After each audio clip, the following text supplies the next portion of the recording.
salaman taman ala sayyidina Muhammadin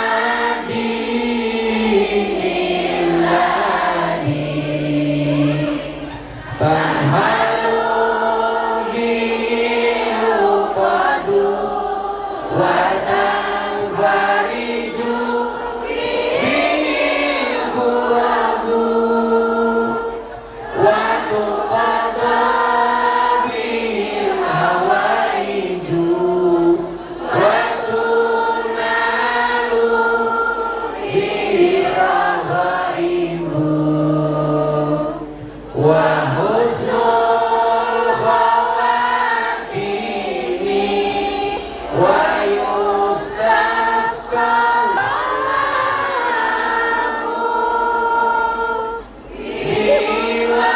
biwajhil karim wa alihi wa sahbihi fi kulli lamhatin wa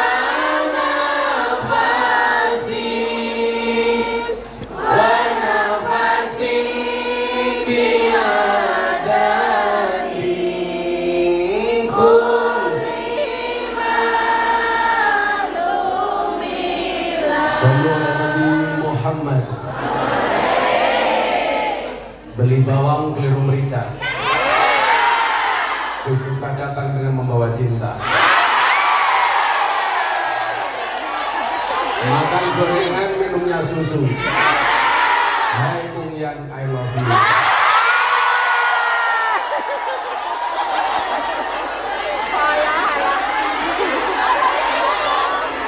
Alhamdulillahirrahmanirrahim. Siang menjelang sore ini kita kembali dipertemukan. Saya datang atas nama cinta, Anda datang atas nama cinta. Berarti endingnya harus bahagia. Karena jatuh cinta itu harus bahagia. Karena kalau susah namanya jatuh tempo. Kebahagiaan yang paling tinggi adalah ketika kita bahagia dan Allah ridho. Saya yakin pertemuan siang hari ini mendatangkan ridhonya Allah. Amin. Saya yakin siang hari ini mendatangkan rahmatnya Allah. Amin. Pertanyaannya adalah kenapa ada bahasa istiqomah di dalam beragama?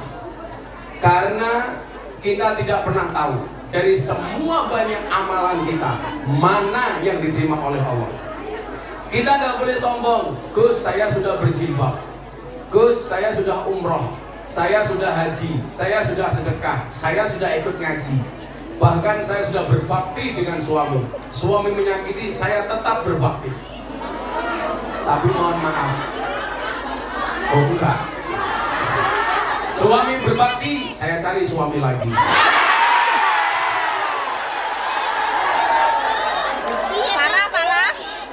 Kenapa kita tidak bisa memilah dan memilih dan terus saja beribadah? Karena kita tidak pernah tahu amal mana yang mendatangkan ridhonya Allah. Bapak Ibu, orang masuk surga itu besok bukan karena banyaknya amal, tetapi karena rahmatnya Allah. Ada satu cerita, ada orang masuk surga ditanya sama malaikat.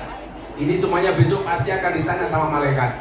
Termasuk begitu kita masuk alam kubur, pasti ditanya sama malaikat Munkar Nakir. Minimal ditanya, man rabbuka? Jawaban, kamu nanya. Langsung tuker cangkemmu karo malaikat. Ini ada orang masuk surga, ditanya sama malaikat, kamu masuk surga. Kamu masuk surga karena apa? Dijawab, karena amalnya. Dijawab sama yang bersangkutan karena amalnya. Maka malaikat ini tidak percaya. Dia mengatakan, kamu jelas Tony Boster, watan muni do bosi banter. Becak tanpa pir, watan jeplak tanpa nike. Gajah dibelakoni, orang sedeng. Akhirnya malaikat sowan kepada Allah.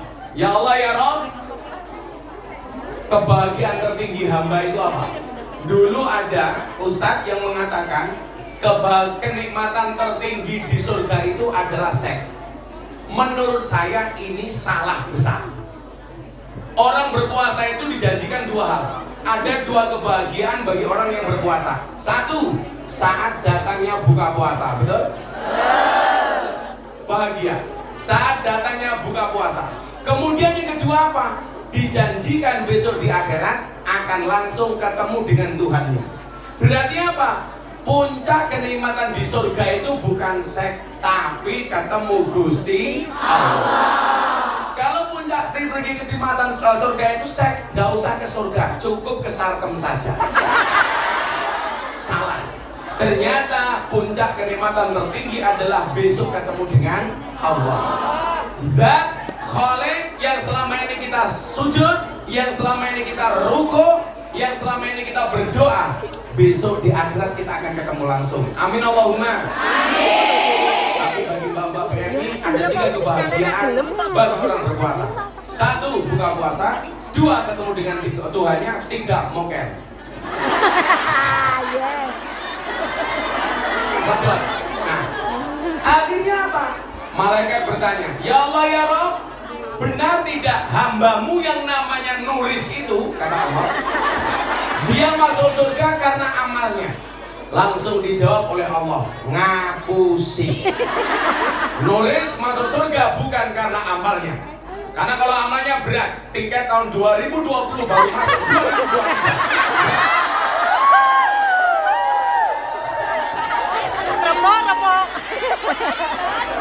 Tapi kan keren bayar utang. Buktinya Gus Miftah tetap datang. Jadi berarti saya diundang itu hanya untuk bayar utangnya Bu Nuris. Jaminan. Ikhlas Gus, ikhlas. Ikhlas itu ciri-cirinya diam. Karena kalau ngomong namanya iklan. Ikhlas itu seperti keset. Diinjak-injak tetap welcome.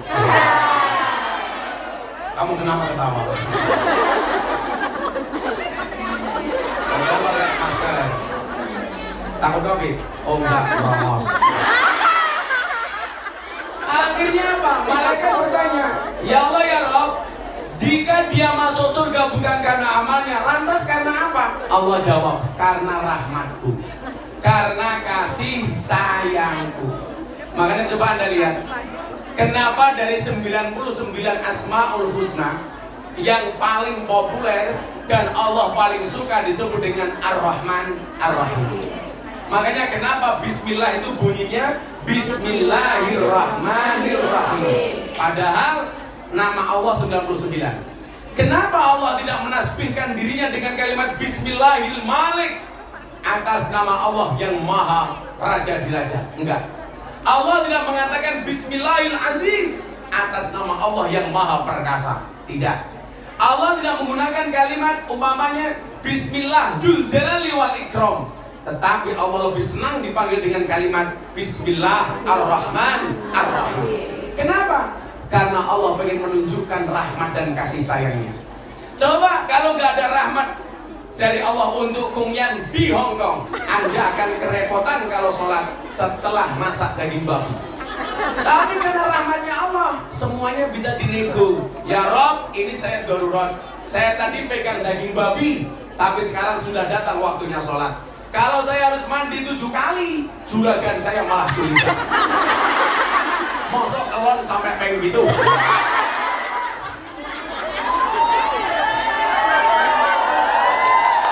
Maka di situ kemudian berlaku mekanisme Rahman dan Rahimnya Allah. Apa bentuknya? Karena dalam keadaan darurat tidak harus mandi sebanyak 7 kali.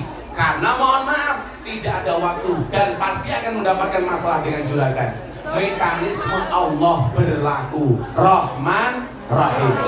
Di saat gak ada makanan sama sekali, yang ada tinggal daging babi, maka Rahman dan Rahimnya Allah berlaku. Apa? Boleh untuk makan daging babi karena gak ada makanan yang lain. Maka mohon maaf, bagi saya yang dosa besar itu bukan karena Anda darurat makan daging babi karena gak ada makanan yang lain. tetapi yang paling besar dosanya adalah hati yang menyakiti. Betul Bu? Pertanyaannya, kamu menyakiti apa tersakiti?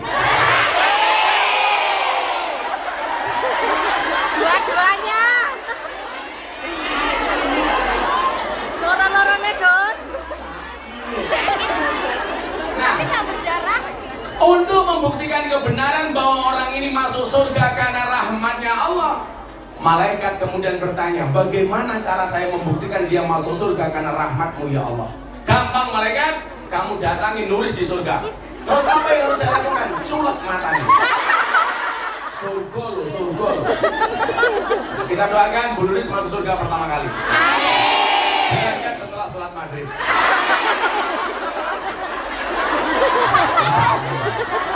Lanjut. Sudah kita doakan Bu Nuris panjang umur. Amin. Orang sedunia mati Nuris hidup sendiri. Akhirnya apa? Benar, ini cerita malaikat mendatangi surga kemudian kembali ketemu dengan Nuris. Hei Nuris, cangkemmu dobos. Kamu katanya masuk surga karena amal, ternyata karena rahmatnya Allah. Akhirnya apa yang dilakukan oleh malaikat? Diambil satu biji matanya Bu Nuris kemudian ditimbang. Begitu ditimbang ternyata mohon maaf, amal ibadah dari satu biji matanya cuma 10%. 90% isinya maksiat. Nonton bokeh.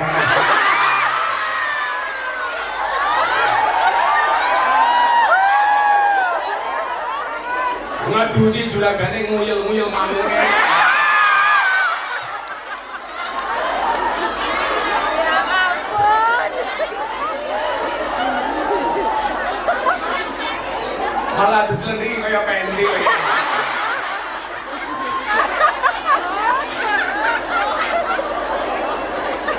Banyak terjadi di Hong Kong.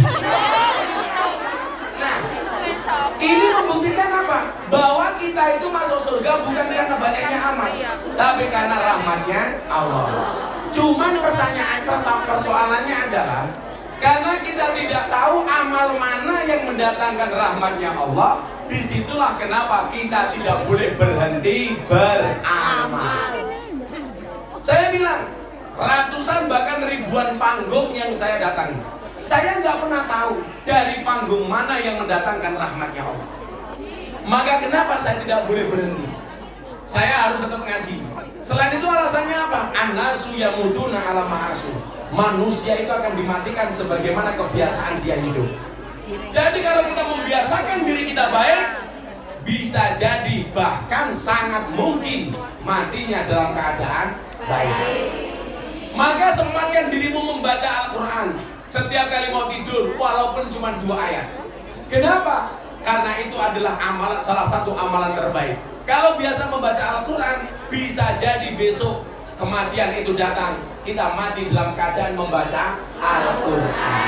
Padahal orang yang membaca Al-Quran itu sama dengan telepon-teleponan dengan Allah. Betapa bahagianya, puncak kenikmatan tertinggi ketika kita langsung komunikasi dengan Allah. Lawang kamu telepon bojone wong seneng ya. Wongnya udah teko iki. Dia melu guyu. Biasanya di bape ping.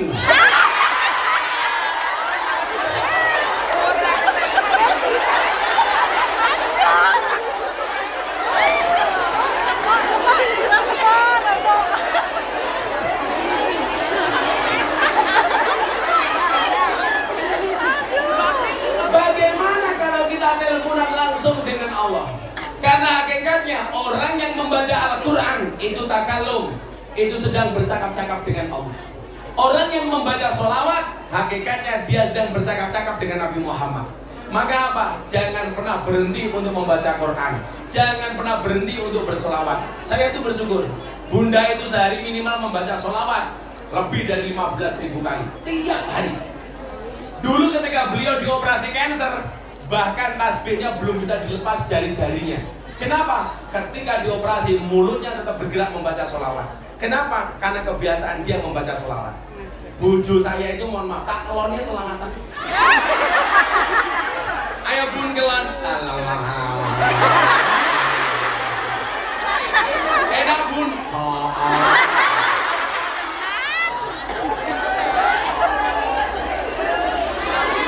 Cie pengen cie. Malah jawab kancane yo dipikir loh. Iya dong. Nganggur. Artinya apa? Kita nggak boleh berhenti setiap kali ada pengajian, setiap kali ada kebaikan. Kenapa? Karena kita nggak pernah tahu amal mana yang mendatangkan rahmatnya Allah. Cuman saya meyakini orang itu akan dimatikan sebagaimana kebiasaan hidup. Saya punya teman Ainur Rafiq Lil Firdaus, kita kenal dengan nama Mas Opik Tombo Adi. Ibunya ini seorang hafidhatul Quran, penghafal Al-Quran. Tiap hari darus. Satu saat bertanya, apakah kalau saya biasa membaca Al-Quran, saya mati dalam keadaan membaca Al-Quran? Saya jawab iya. Dan Anda tahu, ibunya Mas Opik meninggal dalam keadaan membaca Al-Quran. Saya di Tuban punya teman kiai. Nah, mohon maaf, di Lamongan, namanya Kiai Imam Sairozi. Beliau setiap hari pekerjaannya ngaji kayak saya, ngalor ngidul ngetan mulon. Beliau meninggal dalam keadaan berangkat pengajian. Makanya kenapa saya di mana-mana ngaji, saya pengen mati dalam keadaan pengajian. Sama tahu saya ke Hongkong, Israel datang. Langsung diumumkan di masjid, Inna lillahi wa inna ilaihi raji'un. Telah meninggal dunia dengan terang saudari Nuris.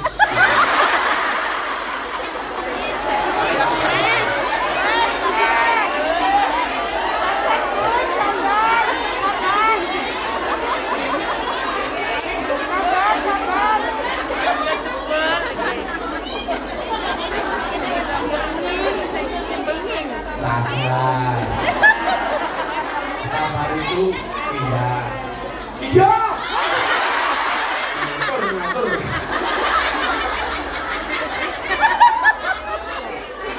malah bisik-bisik. Dia itu bisik-bisik bukan menyampaikan pesan ke aku, tapi ingin dekat dengan aku. Sorry ya Bu, saya sama Bu Nuris itu seperti Indomaret dan Alfamaret. Maksudnya apa? Berdekatan sih tapi gak pernah jadian. Kan Nuris sudah tua. Aku bisa mati duluan.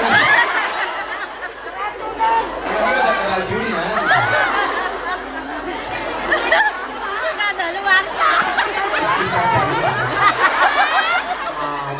Itu bukan kadaluarsa, susu fragmentasi.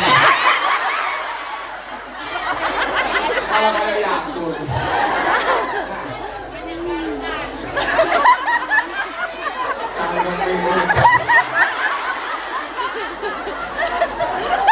Maka Ibu, gak ada alasan bagi kita untuk tidak berbuat baik. Kiai saya itu, Imam Sairozi, akhirnya beliau berangkat pengajian dan beliau meninggal dunia dalam keadaan berangkat pengajian. Nah, maka kenapa? Berdiri.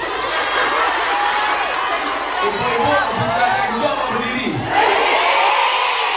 Itulah perempuan. Mana suka yang berdiri? Wedang orang disuguh kok ngadep.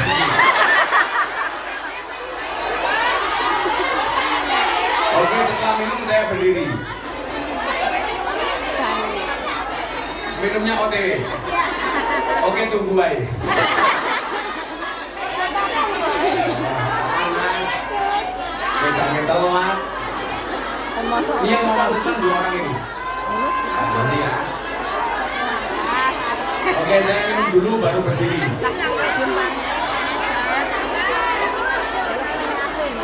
Nanti yang mau bertanya di akhir sesi silakan ditulis. Nah, juga ke sini akan saya baca. Tadi pagi saya bilang saya buat lomba konten TikTok atau konten medsos. Silakan diposting, laporkan ke Mbak Nuris. Nanti saya pilih tak kasih hadiah. Nanti nggak harus sekarang, nanti diadil dulu. Kamu dakwah menggunakan medsosmu. Apa-apa yang belum kena dari kejauh gini.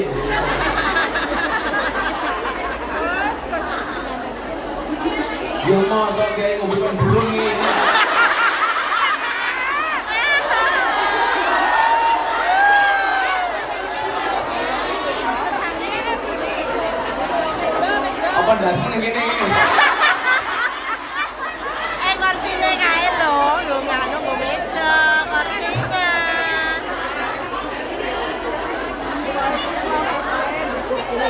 Ucapkan. Udah nulis kalau. Oke, saya duduk. Bisa. Duduk aja. Wani biro.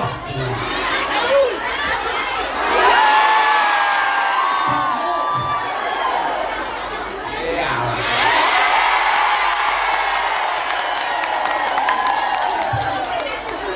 Ngaji dinyang. Diatur-atur. Saudara Nabi Muhammad. Ini saya berdiri selawatan dulu ya. Oh nanti aja. Sanggung nih lu jujur. Itu sini yopo.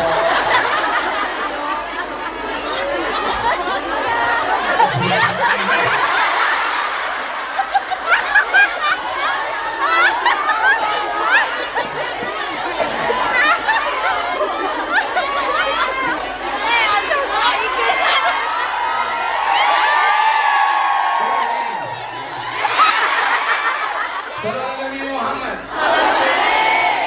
Maka kemudian apa? Menjadi hamba terbaik itu sebuah keharusan. Maka kenapa kemudian dalam Al-Quran ini akan saya kasih siapakah hamba pilihan itu? Kenapa dalam Al-Quran Allah Subhanahu wa Ta'ala berfirman fastabiqul khairat, berlomba-lomba dalam kebaikan. Yang perlu Anda ingat adalah berlomba-lomba dalam kebaikan itu bukan memperebutkan satu posisi, tapi menjadi yang terbaik di posisi masing-masing. Anda kerja sebagai BMI, jadilah BMI terbaik. Siapa itu BMI terbaik? Satu, yang ketika dia berangkat niatnya baik, ketika bekerja baik, pulang dengan suami tetap baik. Jomblo. Karena banyak kasus di lapangan, niatnya berangkat baik, begitu di Hongkong punya uang, niatnya berubah. Betul? Di sini berubah, suaminya di rumah juga berubah. Yang terjadi keluarganya menjadi berubah.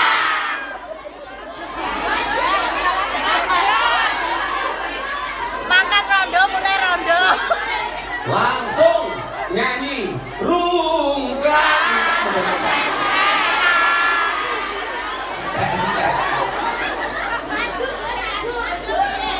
Kurang duwe bojo. Malah takon sing ora duwe bojo piye? Saya kemarin siang di kafe saya absen. Dari semua yang hadir ternyata yang janda hampir 50%. Jajal saya ngacung. Sing rondo ngacung. Sing rondo ngacung.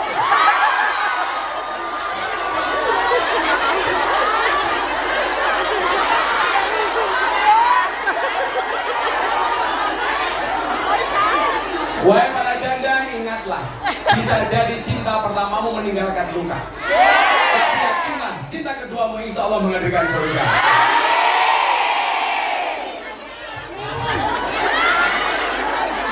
Rondo.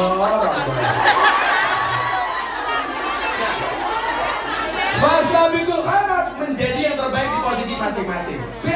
BMI yang baik. Bagaimana menjadi BMI yang baik? Yang pertama, jaga niat dari awal. Niat berangkat ke Hongkong untuk membahagiakan orang tuanya. Begitu Anda punya uang, jangan sampai lupa dengan orang tua. Berangkat ke Hongkong niatnya membahagiakan keluarga. Maka membahagiakan keluarga jangan sampai kamu melupakannya.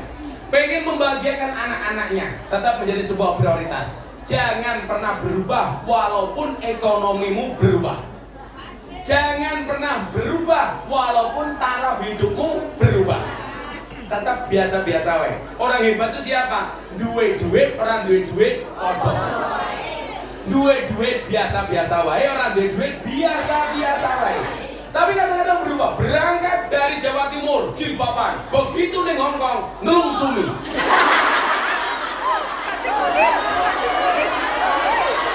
Copot kabeh. Kayaknya apa? Meniru anak-anak yang ada di Hongkong. Ya beda yo. Lah bocah Hongkong kuwi nganggo baju seksi wong awake putih bodine apik. Lah bocah Malang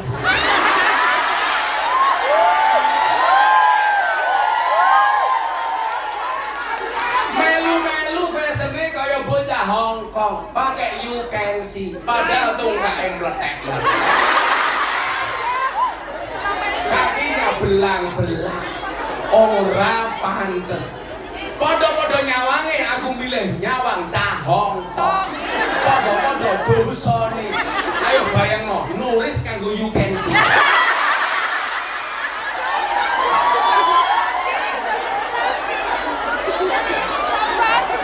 Bentuknya kaya ngopo? Kayak kura-kura. Tapi saya yakin Bu Nuris kalau nyemplung kolam pasti tidak tenggelam. Nyemplungnya kayak pelampung. Ya Allah.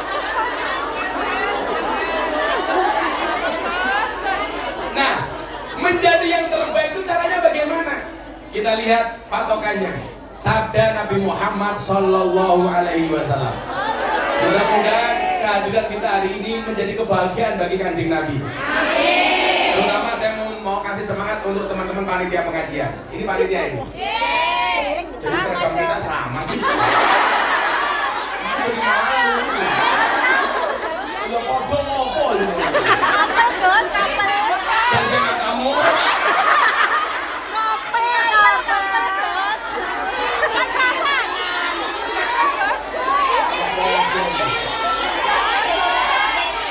Jodoh. Untung di kamu rugi di aku.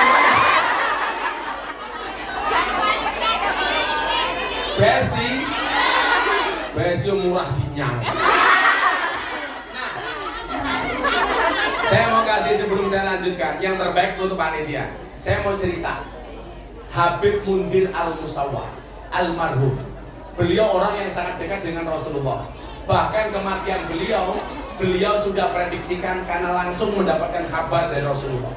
Ketika Habib Mundir kangen dengan Kanjeng Nabi datang dalam mimpinya kemudian mengatakan kepada Habib Mundir, "Mundir, kamu akan bersamaku sebelum usia 40 tahun." Dan benar, Habib Mundir meninggal di usia sebelum 40 tahun. Yang mau saya ceritakan bukan itu, ibu-ibu. Satu ketika Habib Mundir membuat majelis sholawat terbesar di Indonesia, di Monas, yang datang 100.000 orang lebih. Namanya Majelis Rasulullah. Malam harinya beliau sangat puas, lega dengan majelis sholawat yang beliau buat.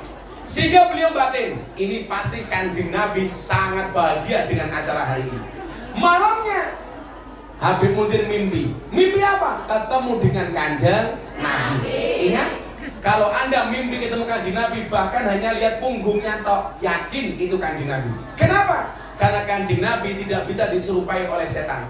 Tapi kalau Anda mimpi ketemu dengan Bu Nuris, bisa jadi itu Mak Lampir.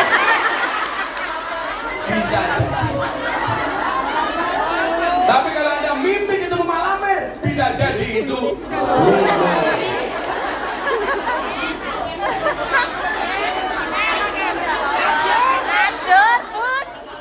Tapi kalau Anda mimpi ketemu Gus Miftah, bisa jadi itu Sahruhan.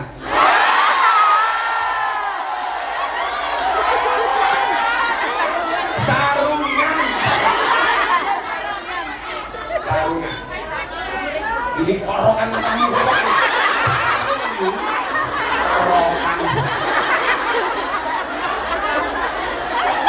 Sarung saya ini mahal, apalagi ilmunya goblok.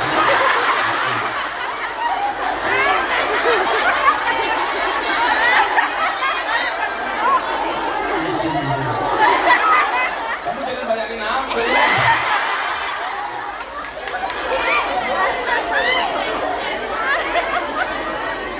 Akhirnya apa? Di dalam mimpi itu Nabi Muhammad kelihatan sangat bahagia. Maka kemudian Nabi Mundir bertanya kepada Nabi, "Wahai Nabi, saya doakan semua yang hadir mudah-mudahan dikasih mudah untuk mimpi ketemu dengan Kanjeng Nabi." Amin. Caranya gampang, istiqomahkan sholawat minimal deh 1000. Sallallahu ala Muhammad, sallallahu ala Muhammad, sallallahu ala Muhammad. Gak sampai 5 menit kamu nyapu sambil sallallahu ala Muhammad boleh. Pertanyaannya bukan masalah bisa apa nggak bisa, tapi mau apa nggak mau. Saya yakin kita semuanya mampu. Kemudian apa? Habib Mundir bertanya, Rasul, apa yang paling membuatmu bahagia? Apa jawaban Nabi Muhammad? Saya bahagia. Sampaikan salamku. Habib Mundir batin, ini pasti Kanjeng Nabi bahagia dengan saya. Ternyata apa? Nabi Muhammad jawab, wahai Mundir, sampaikan salamku kepada mereka yang pasang umbul-umbul. Wahai Mundir, sampaikan salamku kepada mereka yang pasang tenda, kepada semua orang yang terlibat dengan acara itu.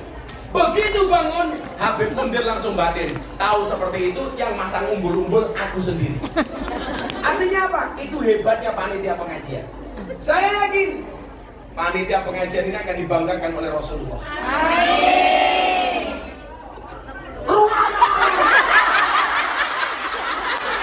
Kebangan HP ayo.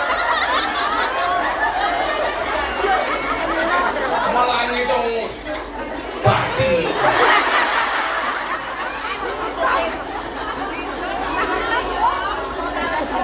Ototalan sopir.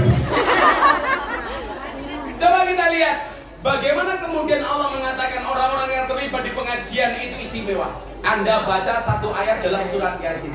Waja'a min aqsal madinati rajulun yas'a. Qala ya qaumi tabi'ul mursalin. Ini artinya apa, Mbak? Ini sangat indah. Waja'a min aqsal madinah. Telah datang dari sudut kota rajulun, seorang laki-laki. Siapa nama laki-laki tersebut? Habib Suro An-Najjar. Habib bin Suro An-Najjar. Profesinya apa? Tukang tebang kayu. Tapi begitu dia meninggal dunia, malaikat menangis. Alam langit semuanya gemuruh. Mereka bersedih, penduduk langit bersedih. Keistimewaannya apa?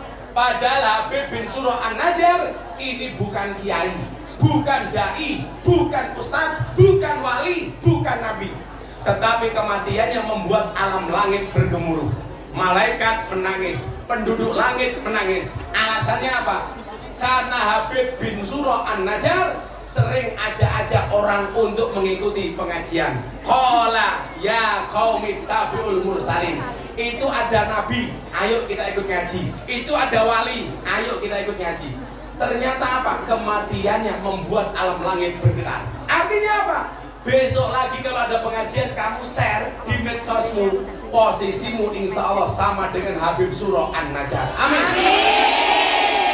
Begitu indahnya. Maka nyuwun lewu, kebaikan-kebaikan itu bisa kita lakukan kapanpun, dimanapun, bahkan dengan cara apapun. Bahkan dengan menggunakan HP-mu masing-masing. Makanya kenapa saya tadi pancing, ayo kamu bikin konten TikTok yang bagus. Kamu share, itu bagian dari dakwahmu, bagian dari kebaikan-kebaikanmu. Itulah yang terbaik. Maka Nabi Muhammad kemudian bersabda apa? Ahabbul a'mali ahabbun nasi ilallahi anfa'uhum linnas. Manusia yang paling dicintai oleh Allah adalah manusia yang paling banyak manfaat bagi kemanusiaan. Maka kamu lihat kan, apapun yang kamu miliki harus ada nilai manfaatnya. Kamu punya HP harus ada nilai manfaatnya. Download kajian-kajian, download aplikasi Al-Quran. Kemarin ada yang tanya, Gus, kalau saya punya HP, ada aplikasi Al-Quran, boleh nggak dibawa masuk ke WC? Jawabannya boleh, tapi ketika di WC jangan dibuka aplikasinya. Yang dibuka apa? Maria Ozawa.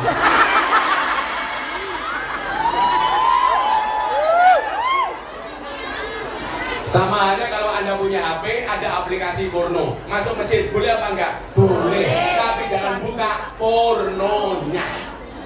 Artinya apa? Ada kebaikan dari HP. Itu mah download Facebook. Apa yang terasa itu aja. Kalau gue status Facebook ya ini kan teror.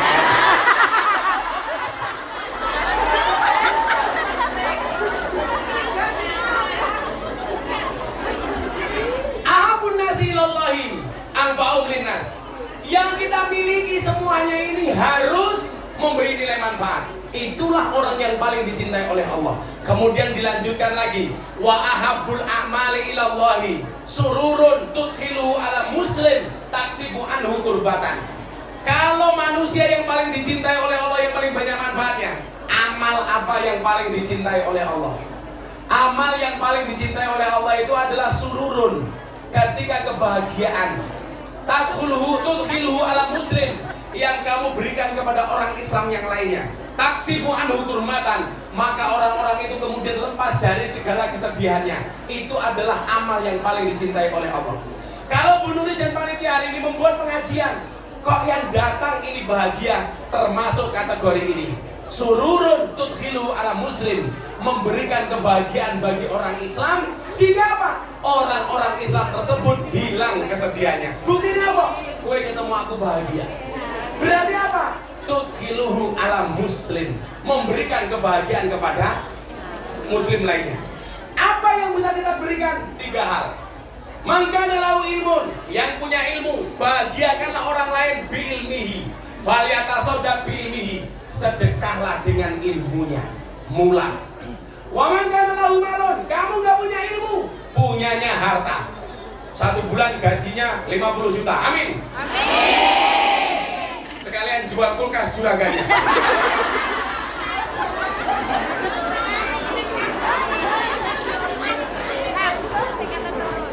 Orang payu. Bersadarkan, mudah-mudahan gajinya besok minimal sebulan 50 juta.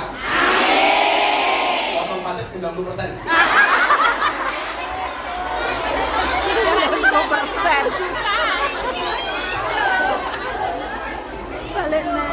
Jangan minta kaya tapi mintalah cukup. Jangan minta senang, minta tenang. Karena banyak orang senang-senang hatinya tidak tenang.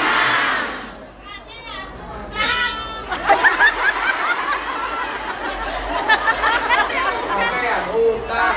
Ketok rupamu koyo kalkulator.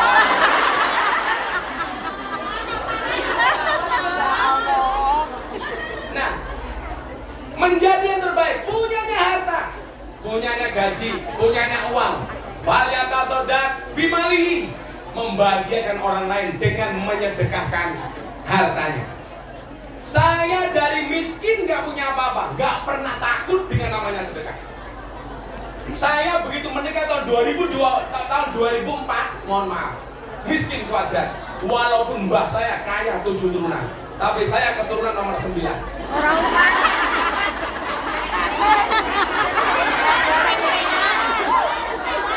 Ada yang dari Jawa Timur, ada yang dari Ponorogo. Saya keturunan ke-9 dari Mbah Muhammad Besari Ponorogo. Miftah Maulana Habibur Rahman, punya Bapak Kiai Muradi, punya Bapak Kiai Muhammad Boniran, Muhammad Usman Jalal Iman Kadionawi Madarun, Kiai Ilyas Muhammad Besari. Di atasnya Mbah Anom Besari, di atasnya Mbah Abdullah Mursuk, Mbah Abdullah Mursad, di atasnya Raden Demang, di atasnya Pangeran Demang, di atasnya Panembahan Praworo, di atasnya Susunan Wirasmoro, di atasnya Sultan Trenggono, di atasnya Raden Patah, di atasnya Prabu Brawijaya.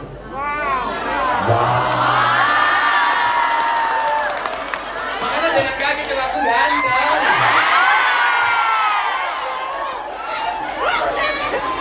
Cuaks. Selebel.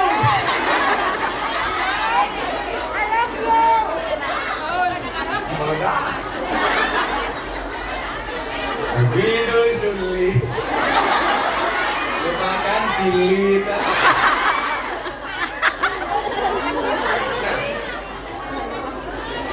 Waktu saya miskin, kiai saya bilang begini sama saya. Le, gue pengen sugih. Oke. Ojo ngitung, ojo pitung, ojo hitungan. Sok bakal gue ra iso ngitung dalam bahasa Jawa. Saya waktu itu mikir, sing tak hitung ki apa duit tenan duit kok. Saya begitu dulu buka dompet, rasanya ya Allah kayak ngiris berambang. Nangis. Makanya hari ini Anda yang punya banyak utang, punya masalah, silakan datang ke pondok saya. Ngapain? Ayo nangis bareng.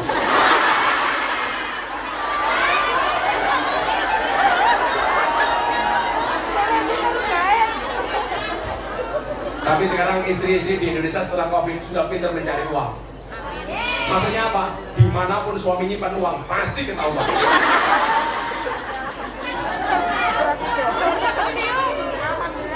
Coba ingat teorinya. Ojo ngitung, ojo pitung, ojo hitungan. Sok bakal kowe ra iso ngitung. Dan ternyata itu saya praktekkan.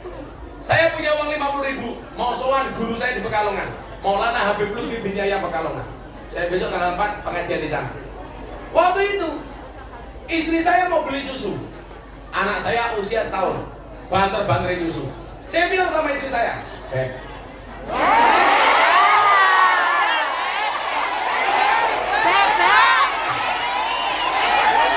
lah aku nyeluk bojoku beb pantes, lah Pak Nuris nyeluk Bu Nuris ora pantes. Bebek kaya ngene.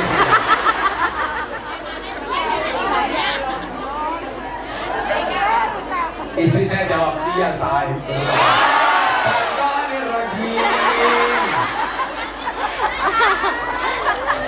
Saya bilang, punya uang nggak? Ada bah, masih 50.000.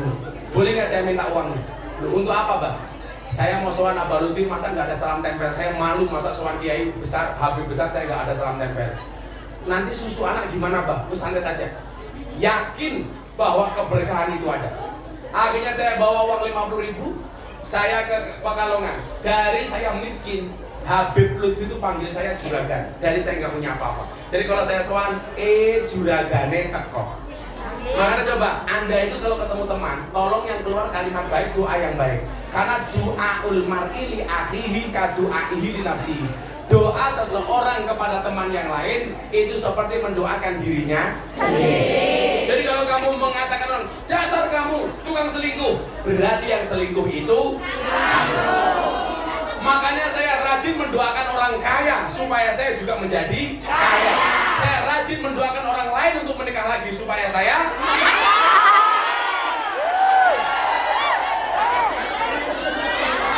sorry, saya tipe suami yang setia. Lelaki yang hebat bukan lelaki yang mencintai banyak wanita, tetapi mencintai satu wanita dengan banyak cara. Kenapa saya ngomong seperti itu? Karena direkam banyak kamera.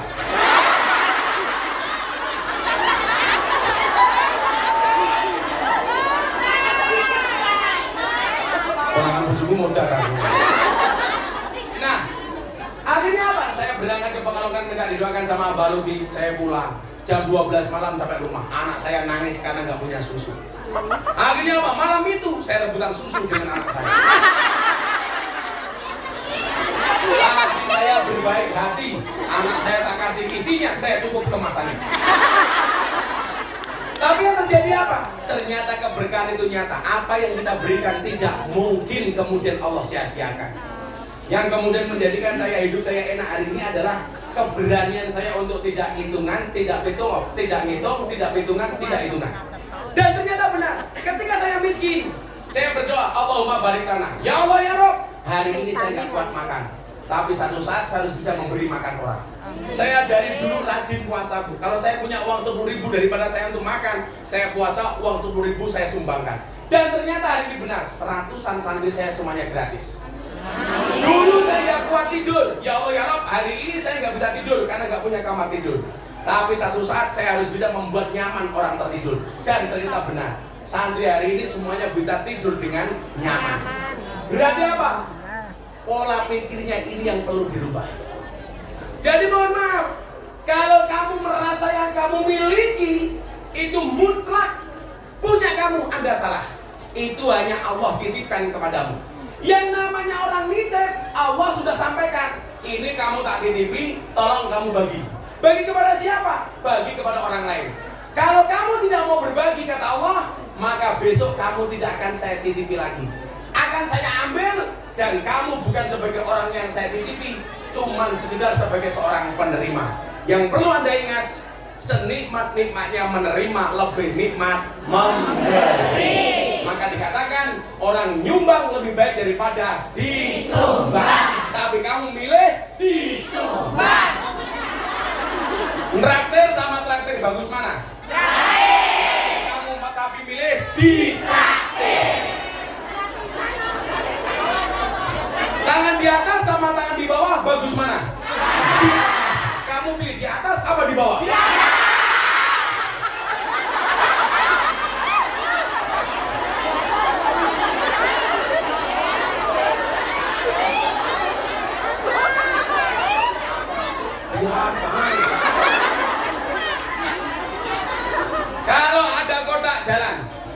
Ada dompetmu $1 sama $100. Yang kamu masukkan $1 sama $100. Hancur. Katanya di atas.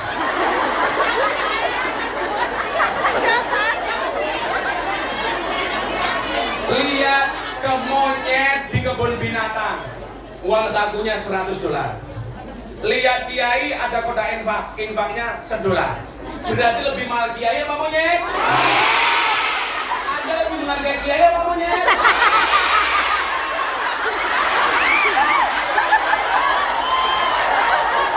Sabar kok, sabar. Aku erosi.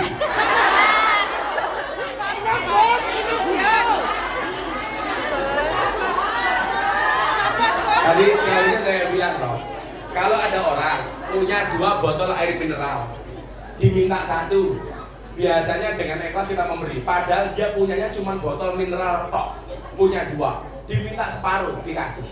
Ada orang punya uang 1.000, ada kotak infak, dia berani nyumbang 50%, Rp500. Tapi lucunya begitu pendapatan kita bertambah, punya uang 10 juta, diminta 10%, 50%-nya, biasanya dikasih enggak. Nah, punya uang 1.000 diminta 50%-nya, padahal punyanya cuma 1.000 tok, diminta 50%-nya dikasih nyoh. Begitu Allah tingkatkan pendapatannya, punya 10 juta, diminta 50%, enggak dikasih. Kalau seperti itu pola pikirnya, saya doakan penghasilanmu selamanya cuma 1.000. Biar ayo saya katakan, kalau ada nanti kotak infak punya $100 sama $1, yang dimasukkan 1 apa 100? 100. Kok sampai nanti ada kotak infaknya belum sewu, tak juga ke cangkeme udunan.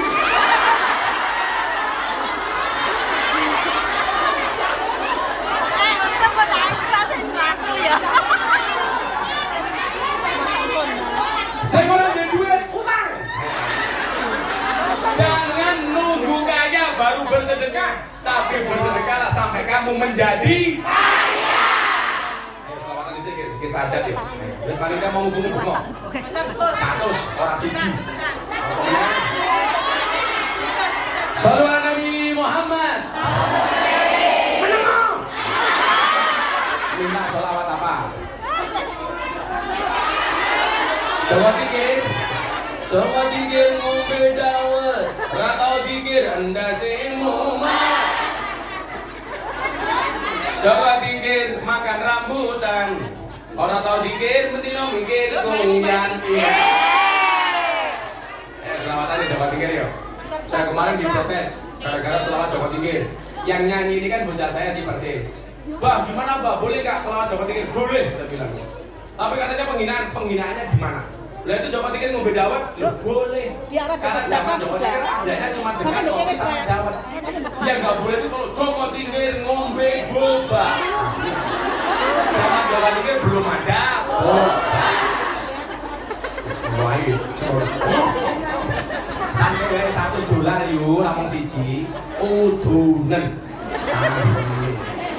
Salatullah salamullah ala toha rasulillah. Salatullah salamullah ala yasin habibillah. Ala yasin habibillah. Tawassalna bismillah wa bilhadi rasulillah wa kulli mujahidilillah bi ahlil badri ya Allah, bi ahlil badri ya Allah. Joko Tingkir minumnya kopi, kopi ditanam di pinggir kali. Ayo berpikir tentang negeri ini, kalau bukan kita siapa lagi? Kalau bukan kita siapa lagi? Salatullah salamullah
kambing di atas ketek, raine glowing tungkaing meletek, raine glowing tungkaing meletek. Salatullah wa salamullah ala toha rasulillah. Salatullah salamullah ala yasin habibillah, ala yasin habibillah. Tawassalna bi bismillah wa bil hadi rasulillah wa kulli mujahidillah bi ahlil badri ya Allah, bi ahlil badri ya Allah. Tuku bawang kleru mrica wis kebacut, sayang mau dianggap panca. Semarang kaline budak, sing disayang matane pincang, sing disayang matane pincang. Salatullah wa salamullah ala toha rasulillah. Salatullah salamullah ala yasin habibillah, ala yasin habibillah. Tawassalna bi bismillah wa bil hadi rasulillah wa kulli mujahidillah bi ahlil badri ya Allah, bi ahlil badri ya Allah. Sallallahu Muhammad. Beli nongko dapat gorengan, ditinggal kerja bojo malah demenan. Ngaji. Selamat sadar. Kita ngaji. Mana identitasnya mana yang mau alat? Oh, tadi ini. Pak.